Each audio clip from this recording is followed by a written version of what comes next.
అందరికీ praise lord. August 27 ఈరోజు దేవుని వాగ్దానము.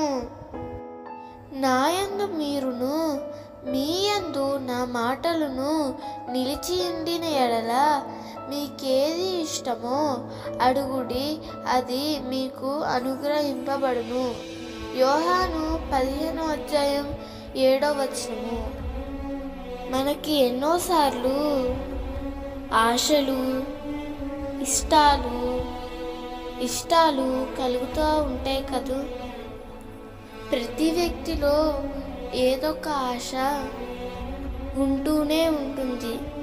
అయితే దేవుని వాక్యం ఇలా సెలవిస్తుంది, నా యందు మీరును మీ యందు నా మాటలను నిలిచి ఉంటే మీకు ఏది ఇష్టమో అడుగుడి, అది మీకు అనుగ్రహించబడుతుంది. దేవుని వాక్యం నీలో ఉన్నట్లయితే ఆ వాక్యం నిన్ను పరిపాలిస్తుంది. ఆ వాక్య ప్రకారము నీవు నడవగలుగుతావు. దేవుని వాక్యము నీలో ఉన్నందున నీ ఆశలు కూడా ఆయన చిత్తానుసారంగానే ఉంటాయి. ఆయన చిత్త ప్రకారముగా జీవిస్తున్న నీవు కోరినది ఆలస్యం అవుతున్నదని ఎన్నడూ బాధపడవద్దు.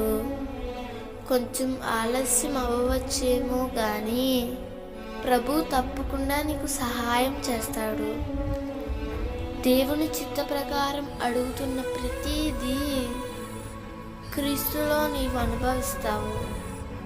దేవుడు ఈ వాగ్దానము నీ జీవితంలో నిశ్చయముగా నెరవేర్చునుగాక.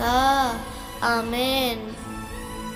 ఈ వాగ్దానం మీకు దీవెనగా ఉన్నట్లయితే తప్పకుండా మీ బంధువులకు, స్నేహితులకు షేర్ చేయండి, లైక్ చేయండి, ఆమేన్ అని కామెంట్ చేయండి.